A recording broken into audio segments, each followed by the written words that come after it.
Uhayyikum tahiyatan islamiyah, tahiyatan min indillah, tahiyatan yukramu biha ahlul jannah, tahiyatan tudhirul quluba suran wassalaman.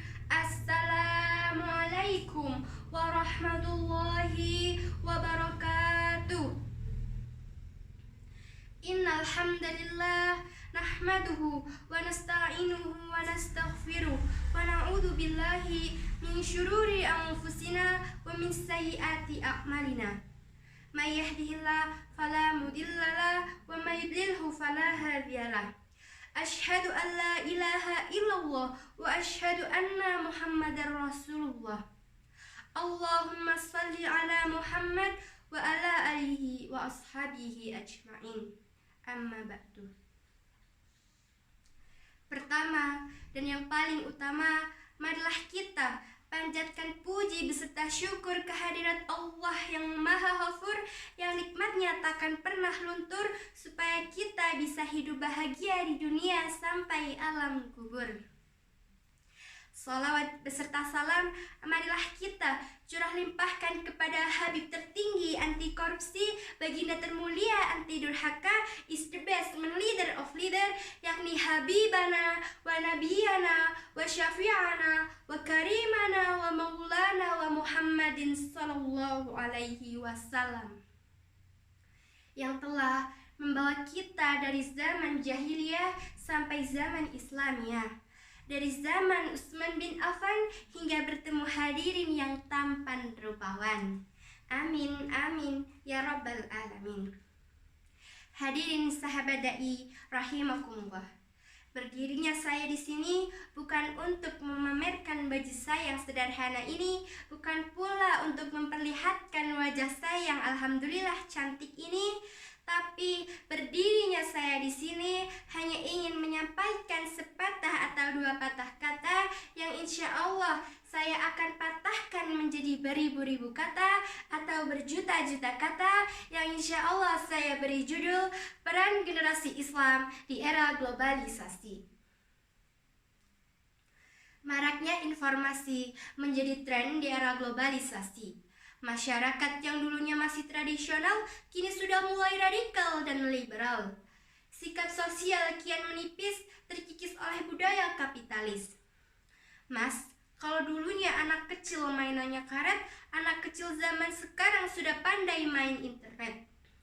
Kalau dulu gobak sodor jadi permainan, sekarang Mobile Legends sudah jadi andalan. Jauh berbeda. Orang-orang berlomba-lomba mencari kesenangan sampai akhirat tak terfikirkan.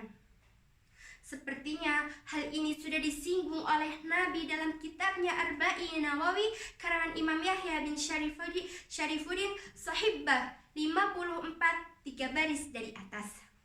Jika kamu tidak malu, maka hiduplah sesuka hatimu. Hadirin sahabat dai rahimakumullah. Diakui maupun tidak, zaman modern memang membawa dampak positif. Orang-orang semakin hebat, informasi cepat kita dapat, berita mudah kita tangkap, bisa langsung kita lihat sekarang juga. Masnya butuh uang, bisa langsung datang di ATM ke bank. Namun ingat saudara, caruk-maruknya keadaan ketika degradasi moral mulai merajalela. Kemungkaran kian diagungkan, tontonan jadi tuntunan, kebaikan sudah mulai diabaikan. Lalu, apa yang harus kita lakukan di era globalisasi seperti sekarang ini? Yang harus kita lakukan adalah kita sing-singkan lengan baju, kita rapatkan barisan, kita gelarkan amar ma'ruf nahi munkar. Sejalan dengan perintahnya Al-Quran, firman Allah surat Ali Imran ayat 104. A'udzu billahi minasy syaithanir rajim. Wal takum minkum ummatun yad'una ilal khairi wa ya'muruna bil ma'rufi wa yanhauna 'anil munkar wa ulaika humul muflihun. Dan hendaklah di antara kalian ada segolongan orang yang menyeru kepada kebajikan, yang menyuruh berbuat yang ma'ruf dan mencegah yang mungkar. Hadirin, oleh karenanya, dari keterangan ayat di atas, pemuda era globalisasi dituntut tidak hanya bisa ngaji.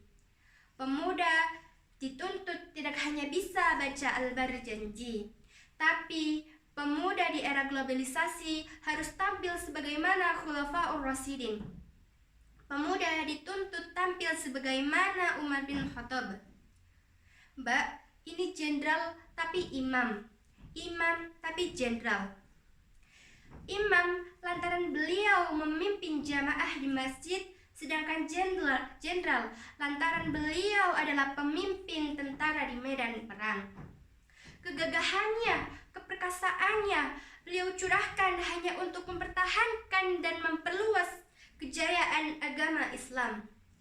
Pemuda di era globalisasi harus tampil sebagaimana Sayyidina Ali bin Abi Thalib. Masih muda, tapi rela memperjuangkan jiwa dan raga demi keselamatan Nabi di malam hijrahnya. Subhanallah. Oleh karenanya, pemuda era globalisasi harus selalu tampil di depan. Pemuda harus menjadi pelopor bukan pengekor. Mungkin itu saja yang dapat saya sampaikan, kurang lebihnya mohon dimaafkan. Jikalau pedang lukai tubuh, masih ada kesempatan untuk sembuh. Jikalau lidah lukai hati, hendak kemana obat dicari. Wal-afu minkum, wassalamualaikum warahmatullahi wabarakatuh.